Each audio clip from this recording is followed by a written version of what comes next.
안녕하세요, 여러분. 꿀단지입니다. 이번 시간에는 수권의 구성에 대한 이야기를 해보려고 해요. 수권의 구성이란 우리 지구에 있는 물이 어떻게, 어느 곳에 구성되어 있는가, 그리고 어떤 식으로 사용이 되는가라는 내용에 대해서 알아본다는 거예요. 우리 저번 시간에는 혼합물의 분리까지 했었었죠. 이번 시간에는 수권에서는 물이 어떻게 분포하는가부터 시작해서 여러 가지 해류에 대한 내용까지 우리 저번에 제가 구체적으로 짚어드렸던 그 부분 한 번에 정리하는 총정리 시간입니다. 자, 그러면 지금부터 시작해 보도록 할게요. 자, 지구의 물은요, 크게 소금기가 있는 물, 즉 바닷물과 그리고 육지에 있는 물, 담수, 해수와 담수로 나타낼 수가 있어요. 근데 이 해수의 비율이 상당히 어마무시합니다. 네, 해수의 비율이 지구 전체 물의 약 97.47%를 차지할 정도로 굉장히 많다고 해요.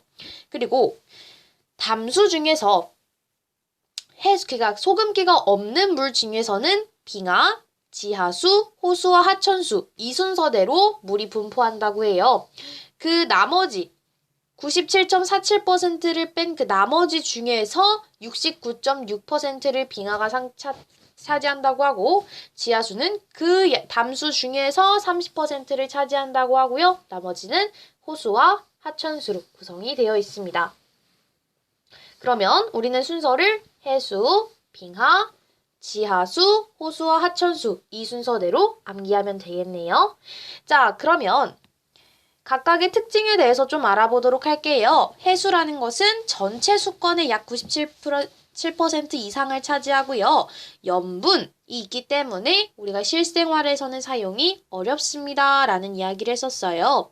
빙하는 담수 중에서 가장 많은 비율을 차지하는 걸로써 단점이 있다면 고체 상태라는 사실, 그리고 이 얼음이 고체 상태이기 때문에 얼기 위한 지역이 한정적입니다.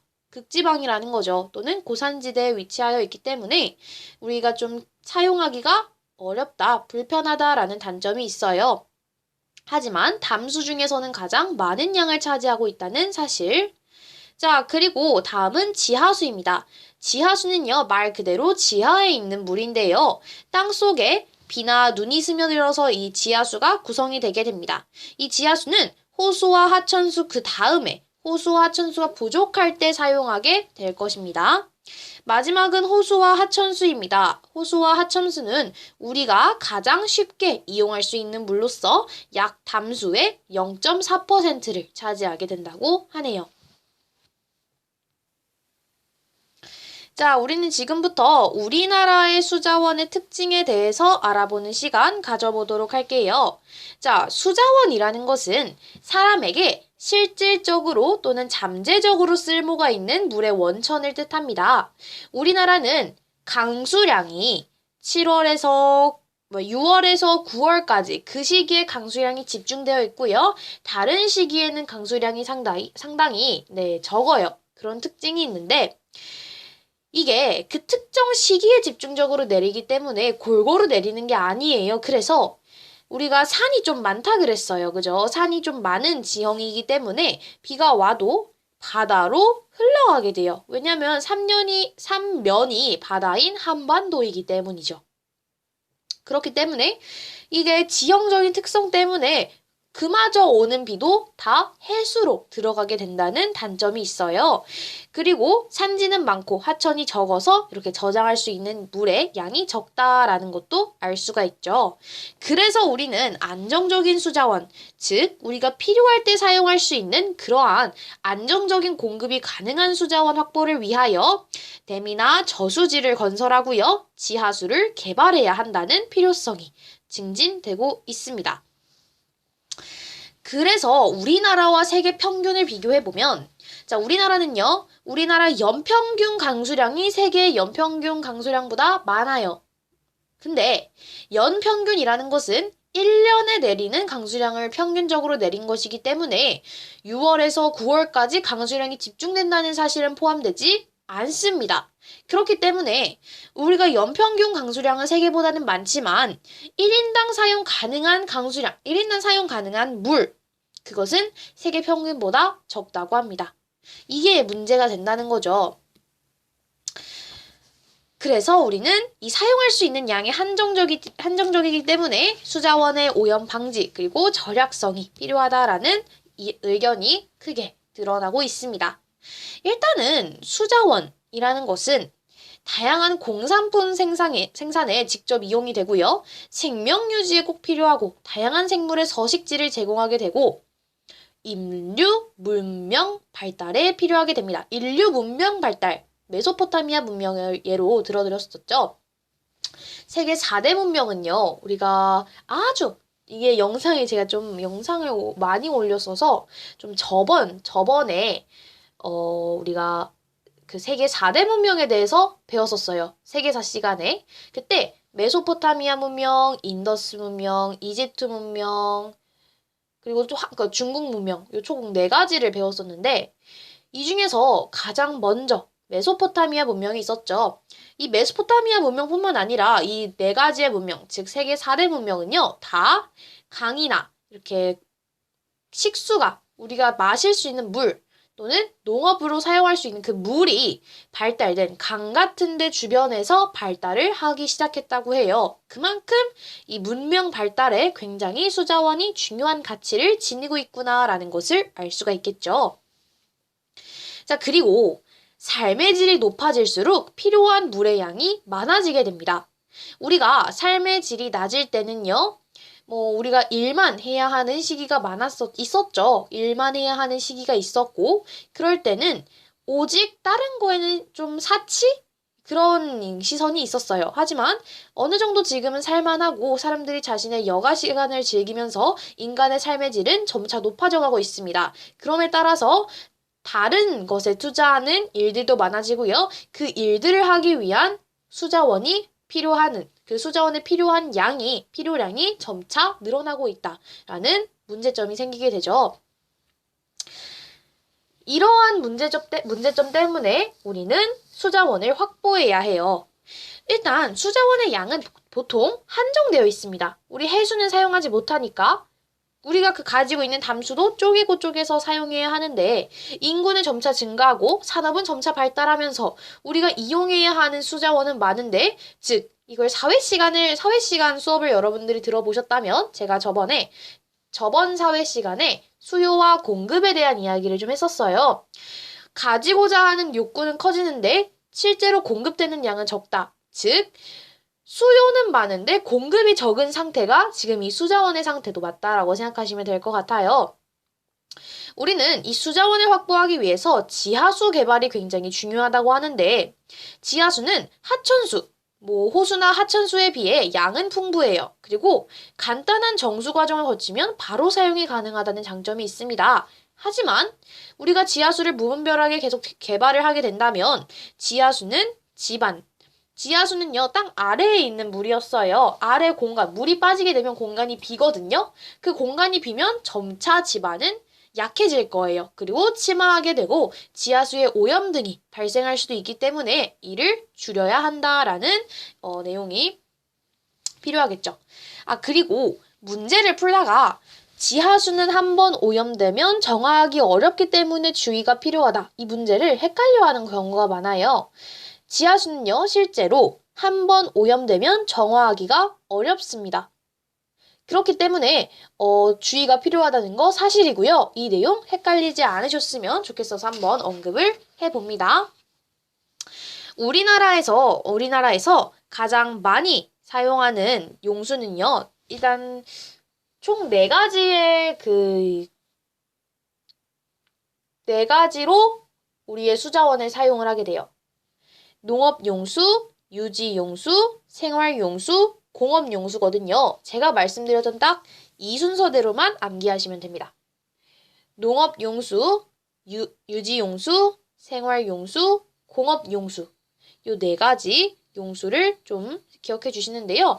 그 중에서도 인구가 증가하고 생활 수준이 향상되면서 어떤 용수의 사용량이 급격히 증가하였다? 바로 생활용수 사용량이 증가하였다라는 것을 알 수가 있어요. 자, 그래서 우리가 주로 호수와 하천수를 사용하지만 이 호수와 하천수가 부족할 때 지하수를 사용합니다. 라고 얘기를 했었죠. 하지만 장점은 있어요. 양도 풍부하고 정수 과정이 간편해. 하지만 집안 침하가 우려되고 그리고 한 번 오염되면 되돌리는 게 쉽지 않습니다. 라는 문제점이 있었었죠. 자, 그래서 우리는 이렇게 우리의 수자원을 좀 절약해야 한다라는 내용으로 요 내용이 끝나게 돼요. 자, 그러면 그 다음으로는 해수의 특성과 순환이라는 내용으로 넘어가게 되거든요. 한번 보도록 할게요. 자, 해수의 표층 수온 분포에 대한 이야기를 좀 해보려고 해요. 일단 표층 해수의 등온선이라는 것은 위도와 나란하게 됩니다. 자, 태양 복사 에너지와 해수의 표층 수온, 요거를 좀 알아보도록 할 텐데, 바닷물은 태양의 에너지를 흡수해서 따뜻해져요. 그래서 태양 에너지가 얼마나 많이 들어오는가에 따라서 그 지역, 그 위도에 따라 표층의 수온이 달라지게 됩니다. 그리고 그 깊이에 따라서도 그 수온이 달라지게 돼요. 근데 이 태양 에너지의 양이 어떻게 다르냐면, 저위도의 태양의 에너지가 집중되어 있고 고위도로 갈수록 줄어들게 되거든요. 그렇기 때문에 바다의 표층 수온은 적도 지방에서 가장 높고요. 고위도로 갈수록 점차 낮아지게 된다라는 게 우리의 결과였어요. 일단은 이렇게 정리를 해볼 수가 있겠고, 이 표층 수온에 영향을 주는 요인을 정리해보자면 태양 복사 에너지 외에도 해안선의 모양이나 해저의 지형이나 해류나 담수의 유입 등 표층 수온 분표는 언제든지 달라질 수 있다라는 내용이 되겠네요. 자, 우리의 해수는요, 증상구조라는 것이 있어요. 이렇게 정리를 좀 해드리도록 할게요. 자, 해수는 크게 세 가지로 나뉠 수가 있는데 혼합층, 수온약층, 심해층으로 세 가지의 층상의 구조를 가지고 있습니다. 이 태양 복사 에너지의 99%는 수십 100m 이내에서 흡수되기 때문에 수십이 깊은 곳에서는 수온이 매우 낮고 변화가 거의 일어나지 않는다고 하는데요. 이거를 어떻게 설명을 드릴 수가 있냐면 여기 펜을 가지고 태양이 이렇게 있다고 생각해 볼게요. 태양이 태양빛을 비추게 되면요. 100m 이내 여기까지는 태양의 빛이 좀 영향을 미친다는 소리예요. 그러면 요만큼은 좀 태양의 에너지 흡수가 많고 그러면서 수온은 높아지겠죠. 그리고 여기서 추가적으로 여러분들이 봐주셔야 하는 게 있는데 바로 바람입니다. 바람이 이렇게 불 거예요. 자, 바람이 불면요. 여기 안에 있는 요걸 좀 설명드릴게요. 이거 바람이거든요. 바람이 불면 안에 있는 해수가 섞이게 돼요. 그러면 위에는 따뜻하고 아래는 차갑죠. 따뜻한 건 아래로, 차가운 거는 위로. 또 이게 데워지면서 따뜻한 건 아래로, 차가운 건 위로. 이렇게 점차 전부 다 골고루 따뜻해지게 되는 거예요. 그래서 그 따뜻한 데까지를 우리는 혼합층입니다. 라고 부르게 되는 거죠. 일단 바람이 강하게 부는 지역은요. 저위도가 아닌 중위도예요. 이 중위도에서 혼합층이 가장 두껍게 발달하게 됩니다. 즉, 이걸 보면서 우리는 바람이 많이 불면 혼합층은 두껍게 분포하는구나 라는 것을 알 수가 있겠죠.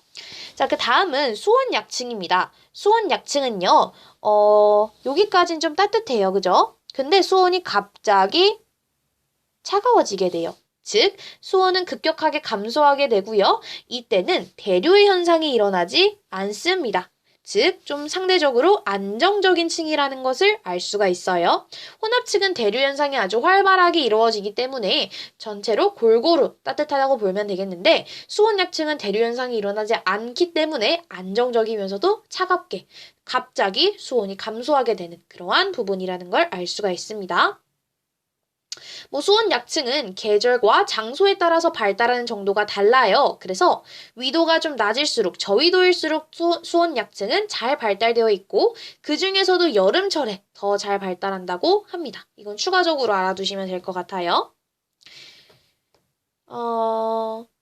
일단은 수온약층의 수온이 급격하게 감소하는 이유는 태양의 복사 에너지가 제대로 전달되지 않았기 때문이다라고도 할 수가 있겠죠. 태양은 100m 이내까지만 작용하기 때문에요.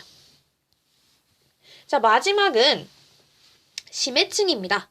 장소나 계절에 상관없이 수온이 낮으면서 일정하게 유지되는 층이에요. 수온은 약 2에서 3도 정도로 일정하고요. 바닷물의 대부분, 해수의 대부분을 차지하게 됩니다. 라는 것이 특징이에요. 이렇게 정리해 볼 수가 있겠네요. 자, 우리는 지금부터 염류와 염분이라는 단어에 대해서 좀 정리를 해보도록 할 거예요. 자, 염류라는 것은 바닷물에 녹아 있는 물질을 염류라고 이야기를 해요. 이 염류의 종류와 비율은 일단 염화 나트륨, 염화 마그네슘, 황산 마그네슘, 황산 칼륨, 황산 마그네슘, 황산 칼슘, 황산 칼륨, 기타 이렇게 이루어져 있어요. 다시 해볼까요? 염화부터 시작이에요. 염화 나트륨, 염화 마그네슘, 황산 마그네슘, 황산 칼슘, 황산 칼륨, 염화 그리고 황산 이 순서예요. 나트륨이 먼저고 그 다음이 마그네슘, 칼슘, 칼륨. 염화 나트륨, 염화 마그네슘, 황산 마그네슘, 황산 칼슘, 황산 칼륨. 요 순서라는 거 기억해 주세요. 자, 그리고 그 중에서도 염분이라는 것은 요 순서 여러분들 꼭 기억해 주시기 바랄게요. 염분이라는 것은 PSU라고 단위를 가지게 됩니다. 이거는요, 실용 염분 단위로서 여러분들이 암기해 주셔야 하는 내용이고요. 염분이라는 것이 정확하게 무엇이냐? 바닷물 1kg에 녹아있는 염류의 총 그람수, 이것을 우리는 염분이라고 이야기를 해요. 염분이 높은 바다는요, 바닷물 1kg에 염류가 굉장히 많이 녹아 있습니다. 라는 것을 알 수가 있죠. 즉, 좀 증발되는 게 많다라고 생각해 주시면 되거든요. 그래서 좀 건조한 중위도 지방이나 건조해서 증발량이 많은 지역에 염분이 높은 바다입니다. 라고 이야기를 하고요. 바닷물 1kg에 염류가 녹아있는 총량이 좀 적어요. 그러면 염분이 좀 낮은 바다입니다. 라고 할 수 있죠. 염분이 낮은 바다는 보통 적도 지역이나 비가 많이 오는 지역이나 강물이나 하천수가 흘러드는 지역이에요. 선생님. 선생님은 아니라 제가 지금 이상한 얘기를 하고 있었네요. 선생님이 아니라 전 선생님이 아니에요. 제가 너무 심취했네요. 꿀단지님. 왜 적도 지역이 염분이 낮은 바다일까요? 염분이 낮으려면 강수량이 많아야 하는 거 아닌가요? 적도는 따뜻하니까 증발량이 더 많지 않을까요? 라고 질문이 있을 텐데요. 적도는 딱 지금 정리해 드릴게요. 딱 기억하세요. 강수량이 증발량보다 더 많습니다. 상대적으로 중위도 지역에 증발량이 더 많거든요. 그래서 이거는 헷갈리지 않았으면 좋겠어요. 우리가 적도라고 하면 너무 더운 것만 생각해서 좀 헷갈릴 수 있는데 열대 우림을 한번 생각해 보시기 바랄게요. 그러면 이해가 잘 되실 겁니다. 자, 우리는요, 이 염분에 영향을 주는 요인에 대해서 알아보았어요. 강수량, 증발량, 유입되는 담수의 양이나 해수의 결빙이나 해빙. 결빙이라는 것은 어는 거고요. 해빙이라는 것은 녹는 거예요. 이거를 보시면 되겠어요. 자, 일단은 중위도는요. 중위도 지역은 증발량이 강수량보다 많아요. 하지만 적도 부분, 저위도 지역은요. 강수량이 증발량보다 많다라는 것을 알 수가 있어요. 우리가 염분이 좀 높아지려면 증발량은 강수량보다 많아야 하고요. 담수의 양은 적어야 해요. 그리고 결빙, 얼어야 해요. 자, 그에 반해서 염분이 좀 낮아지려면요. 그렇지. 강수량이 증발량보다 많아야 하고요. 유입되는 담수의 양도 많아야 해요. 그리고 이 얼었던 게 녹는 그 해빙 현상이 일어나야만 염분이 좀 낮아집니다라는 것을 알 수가 있어요. 자, 그럼 지금 여기서 잠깐 우리 염분의 비율을 조금 정리해 보자면요. 뭐였죠? 일단은 염화부터 시작했습니다.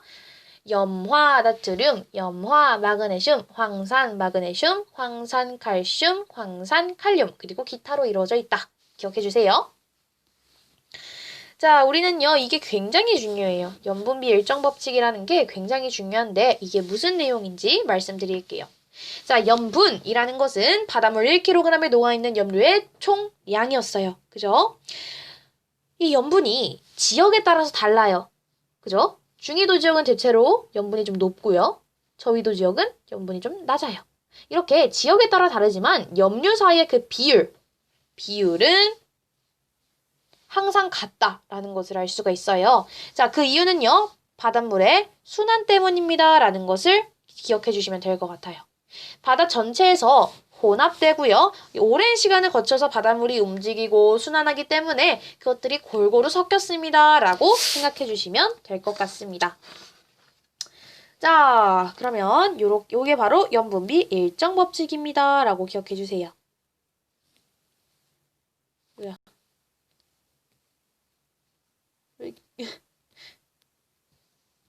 어쩔 수 없지.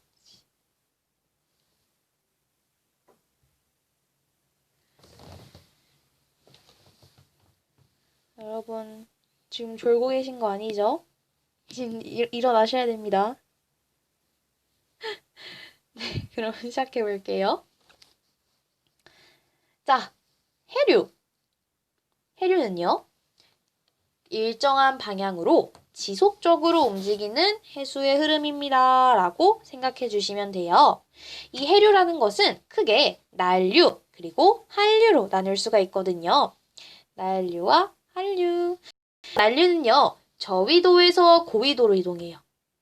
그리고 한류는 고위도에서 저위도로 흐르게 되거든요. 이걸 좀 기억해 주시면 될 것 같아요. 난류는 그리고 따뜻한 해류이기 때문에 이 난류가 지나는 곳은요. 대체로 기온이 높다라는 특징이 있고요. 한류는 고위도에서 저위도로 좀 차가운 바다이기 때문에 대체로 기온이 낮다라는 특징을 가지고 있어요.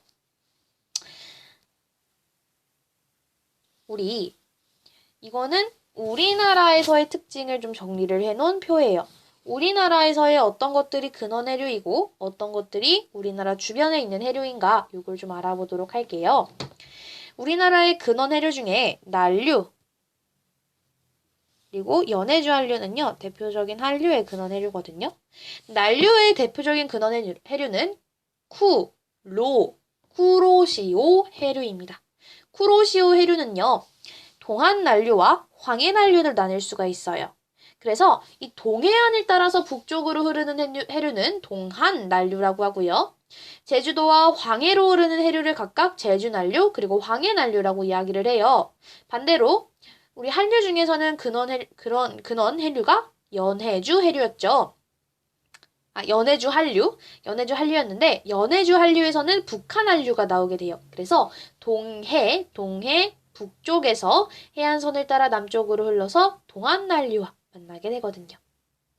자, 그걸 표로 한번 보여드리도록 할게요. 이 쿠로시오 해류는 대표적인 난류의 근원 해류였고요. 이 연해주 해류는 대표적인 한류의 근원 해류였어요.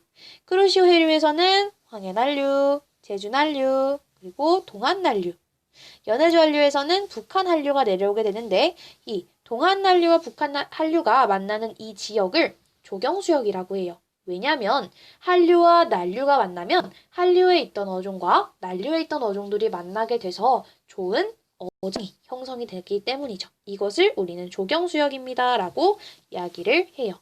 즉, 이 조경수역에는 한류성 어종과 난류성 어종이 만나 좋은 어장이 형성이 됩니다. 라는 것을 알 수가 있는 것이죠. 자, 그러면 보지 않고 그려보는 시간을 가지도록 할게요. 일단 여기가 쿠로시오 해류라고 생각해보면 쿠로시오 해류에서 우리 한반도가 막 이렇게 있다고 생각했을 때 이쪽으로 가는 것 그리고 여기가 제주도가 있으면요. 이렇게 가는 것 요거는 제주난류 이거는 황해난류 그리고 이쪽으로 가는 것을 우리는 동한난류 그리고 연해주 한류에서 나오는 북한 한류가 있거든요. 이 동한난류와 북한 한류가 만나는 요 지점에 뭐가 생긴다? 그렇지. 조경수역이라는 것이 생기게 됩니다. 라는 것을 알 수가 있어요. 자, 아직도 잘 안 외워졌으면 다시 해봐야겠죠. 사실 제가 잘 안 외워져서 그런 거예요. 그래서 여러분들 한 번씩 더 써보면서 해보는 것도 좋을 것 같아요. 자, 한 번씩 더 써볼까요? 계속 반복해서 해주셔야 됩니다. 자, 우리 구로시오해류부터 나오게 되죠.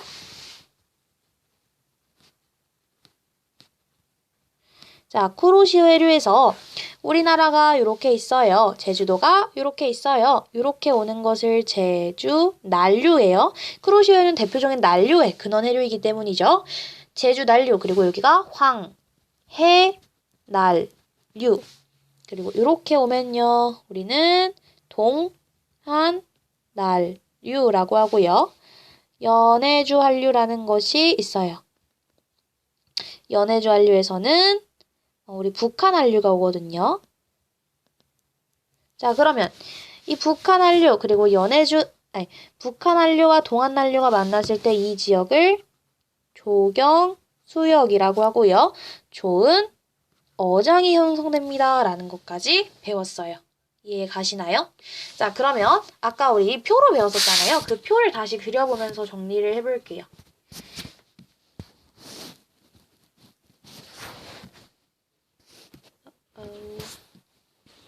맞다. 저희 이제 학원들도 이제 다 못 나오게 하더라고요.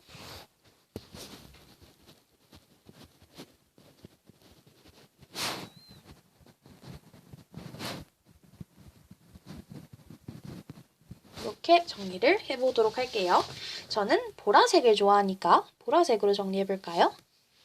자, 근원해류 구, 로, 시, 오, 해, 류 얘는 대표적인 난류였고요.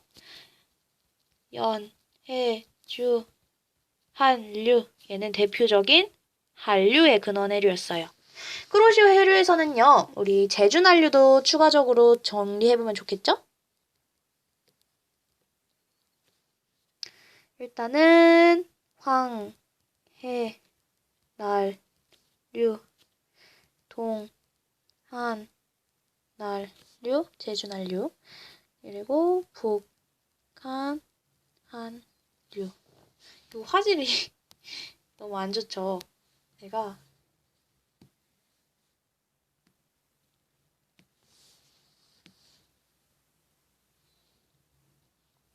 아니 이거 제가 글씨체를 바꿨거든요? 글씨체를 바꿨는데 너무 마음에 안 들어요. 또 이제 나중에 한 번 더 바꿔야겠구만.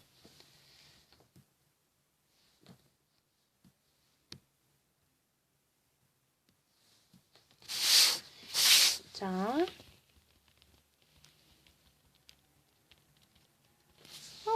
또 마음에 안 들어.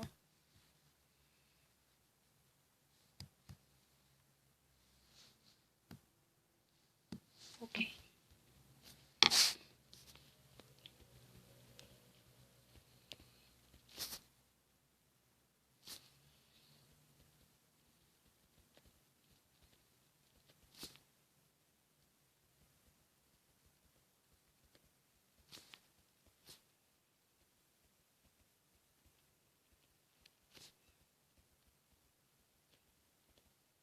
자, 그리고 우리 조경수역이 어디에서 형성됩니다 라고 했었냐면 이 동안난류와 북한난류가 만나는 이 지점에서 조경수역이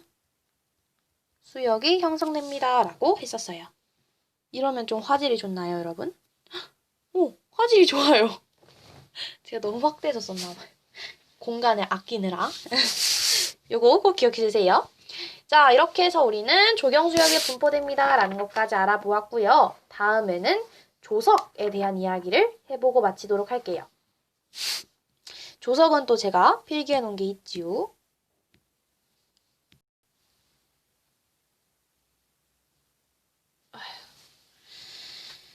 자, 조석 갑시다. 조석은 여러분들 만조와 간조는 일단 알고 계시나요? 일단 만조라는 것은 그러니까 만조라는 것은 해수면이 가장 높아졌을 때를 말하고요. 간조라는 것은 해수면이 가장 낮아졌을 때를 말해요. 그러면 만조와 간조 전에 밀물과 썰물은 알고 계시죠? 이게 화면이 로딩이 되는 그걸 좀 기다리면서 밀물이라는 것은 육지로 바닷물이 들어오는 거고요. 썰물은 나가는 거예요. 그럼 만조라는 것은 물이 들어오면서 해수면이 높아지는 거고 간조라는 것은 물이 나가면서 해수면이 낮아지는 거잖아요. 이걸 더 유식하게 말한다면 만조는 바닷물이 어떨 때? 밀물일 때 해수면이 높아지는 것, 그리고 간조는 썰물일 때 해수면이 낮아지는 것입니다 라고 이야기를 해주시면 돼요. 그럼 만조와 간조, 그 차이는 조차라고 이야기를 해요. 이 만조와 간조 때 해수면의 높이 차를 조차라고 하거든요. 그러면 조석이라는 것은 뭐냐? 바닷가에서 밀물과 썰물로 인해 주기적으로 해수면이 오르고 내리는 현상을 우리는 조석이라고 해요. 왜 이렇게 안 되지? 저기 우리 여기까지 했죠. 그럼 이거 볼 때가 된 거네요. 됐으면 좋겠다.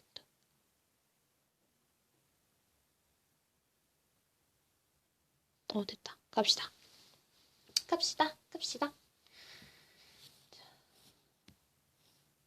우와, 짱 두껍다. 이 정도로 할게. 자, 그러면 제가 말씀드렸다시피 밀물은 육지로, 여기가 육지예요. 육지로 들어오는 것이고요. 썰물은 육지에서 나가는 것입니다. 라고 생각해 주시면 되겠어요. 그 중에서도 만조는 밀물로 인해서 해수면의 높이가 높아지는 것이고 간조는 간조는 썰물로 인해서 해수면의 높이가 좀 낮아지는 거예요. 그리고 이것의 높이 차를 우리는 조차라고 하는 것이고 얘네들이 높아졌다가 낮아지는 그 현상은 조석이라고 하는 것이죠. 자, 그러면 조석 현상의 원인에 대해서 좀 보도록 할게요. 조석 현상의 원인은요. 달과 태역의 인력 때문입니다. 이 달과 태양의 영향으로 생기는데요. 거리가 가까운 달의 영향이 더 커요. 태양보다는. 의외죠? 태양의 영향이 더 클 것 같은데 이건 달이 이겼네요. 달의 영향이 더 큽니다. 자, 그래서 이 지구, 달, 태양으로 일직선상에 놓일 때 조차가 가장 크다고 이야기를 해요.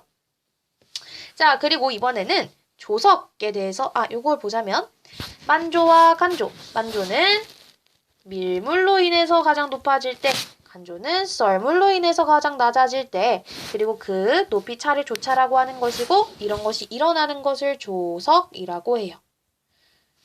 이거를 조석이라고 하고요. 이건 밀물로 와서 만조가 일어난 거잖아요. 밀물이 왔으면 썰물이 올 시간이 있죠. 그래서 요 사이에 썰물이 들어오는 거고요. 썰물이 일어났으면 다시 밀물이 와야 되죠. 그래서 밀물이 요 사이에 오는 거예요. 조석 주기라고 하는 것은 약 12시간 25분 차로 일어나게 되는데 이 이게 하루에가 포인트예요. 하루에 대략 2번의 만조와 2번의 간조가 생긴다고 합니다. 그리고 이번에는 사리와 조금에 대해서 좀 정리해 보도록 할게요. 이게 테두리가 좀 잘 안 보여서.